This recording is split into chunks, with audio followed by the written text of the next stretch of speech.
गत काली ठारू नवेम्बर 2 तारिख पर्यंत आम दुर्नीति निवारण सचेतनता सप्ताह पालन करूँ। राज्यव्यापी दुर्नीति विरोधी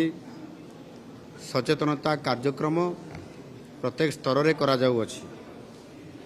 चलित वर्ष सचेतनता सप्ताहर विषय वस्तु होउछि दुर्नीति निवारण आमर सामूहिक दायित्व। यही सप्ताह पालनर मुख्य उद्देश्य होउछि दुर्नीति विरुद्ध लड़ाई को सामूहिक दायित्व भावे नहीं एथिरे आमे समस्ते अर्थात सरकार सहित सबु वर्गर समाजर समस्त को लेकिरी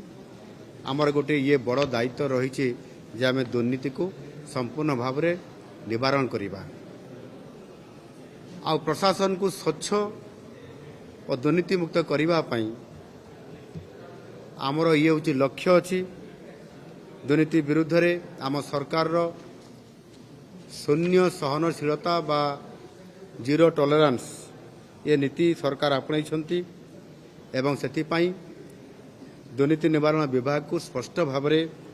एथिरे कठोर कार्यानुष्ठान ग्रहण करिबा पई निर्देश दिया जाइछि एवं आम सरकार आसिला परे ही आज आमे कठोर रु कठोर है किभली भाव रे जो माने जेते बड़ अधिकारी हंतु ना कहीं क्या छड़ा जीव ना से आधार रे आज कार्यक्रम आम सरकार आरंभ करिसेंती। आपण माने शुणिथिबे आगरु अनेक समय रे गत सरकार मानकरे जे छोट छोट अधिकारी मानकु सेमानकु जाहाकु कहंती केरांडी मौराड़ी भलिया माछंकु धरुछंती बोली किंतु एबे देखंतु से आईएएस हुंतु से कमिशनर हुंतु उपनिर्देशक हुंतु से बीडीओ हुंतु से तहसीलदार हुंतु से डीएफओ हुंतु एसीएफ हुंतु काहाकु सेथिरे छड़ा जाई नाही। एमाने समस्ते होउचंती केरांडी आउ मौराड़ी ठारू बहुत बड़ बाड़िया माछ पड़िया रही माछ भड़ी सेमानकु मध्य आम सरकार छाड़ी नाहंती एवं सेथिरे आज आम ये दुर्नीति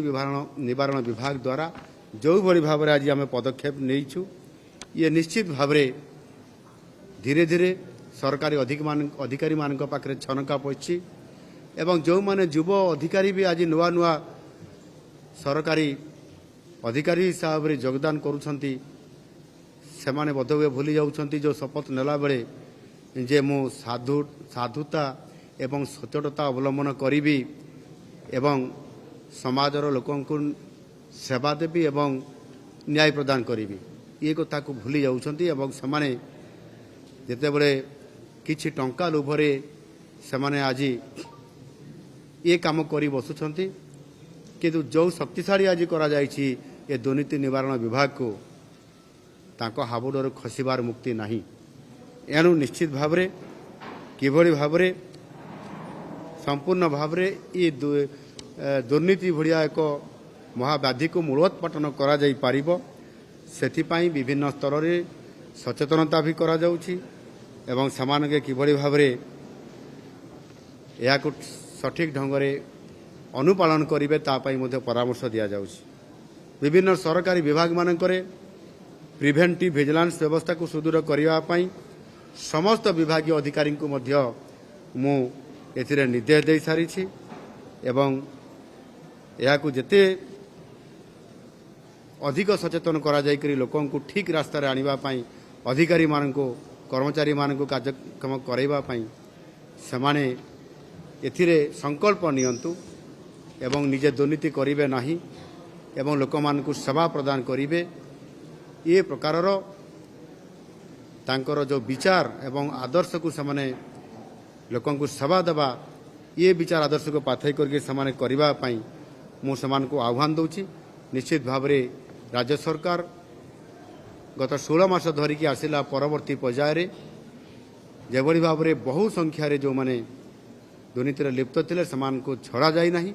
आगामी दिन में मध्य छड़ा जीव नाही एवं सेथिपाई कठोर कठोर सेमानक विरोध में कार्यानुष्ठान ग्रहण करा चाकरी को बहिष्कार करा जाउछि ସେମାନଙ୍କର ପେନ୍ସନ୍କୁ ମଧ୍ୟ ହେଲ୍ଡ ଅପ୍ କରାଯାଉଛି ଏବଂ ସେମାନେ କିଭଳି ଭାବରେ ସୁଧାରି ଯାଆନ୍ତୁ ସେଥିପାଇଁ ମଧ୍ୟ ସରକାର ଏ ଦୁର୍ନୀତି ନିବାରଣ ବିଭାଗ ତରଫରୁ ବିଭିନ୍ନ ପ୍ରକାରର ସଚେତନତା କାର୍ଯ୍ୟକ୍ରମ କରୁଛନ୍ତି, ଯେଉଁଥିରେ ସମାବେଶୀ ହେଉଛି, ଯେଉଁଥିରେ ଗ୍ରାମସଭା ହେଉଛି, ଯେଉଁଥିରେ ଆପଣଙ୍କର କନଫରେନ୍ସ ହେଉଛି, ସମ୍ମିଳନୀ ହେଉଛି, ସେ ମାଧ୍ୟମରେ ମଧ୍ୟ ସେମାନଙ୍କୁ ନିବୃତ୍ତ ରହିବା ପାଇଁ ଏବଂ ସମାଜର ମୁଖ୍ୟ ସ୍ରୋତରେ ସାମିଲ ହେବା ପାଇଁ ସେମାନଙ୍କୁ ପ୍ରବର୍ତ୍ତା ଯାଉଛି। ତେଣୁ ନିଶ୍ଚିତ ଭାବରେ ଇଏ ଦୁର୍ନୀତି ନିବାରଣ ସପ୍ତାହରେ ଆମର ଦୁର୍ନୀତିକୁ ମୂଳୋତ୍ପାଟନ କରିବା ପାଇଁ ଯେଉଁ ନିଷ୍ପତ୍ତି ନେଇଛି, ମୁଁ ଭାବୁଛି ଆଗାମୀ ଦିନରେ ଓଡ଼ିଶା ସରକାର ଶୂନ୍ୟ ସହନଶୀଳତା ନୀତିକୁ ସମ୍ପୂର୍ଣ୍ଣ ଭାବରେ କାର୍ଯ୍ୟକାରୀ କରାଇବେ ଏବଂ ଦୁର୍ନୀତିକୁ ସମ୍ପୂର୍ଣ୍ଣ ଭାବରେ ଓଡ଼ିଶାରୁ ମୂଳୋତ୍ପାଟନ କରିବେ। ଧନ୍ୟବାଦ।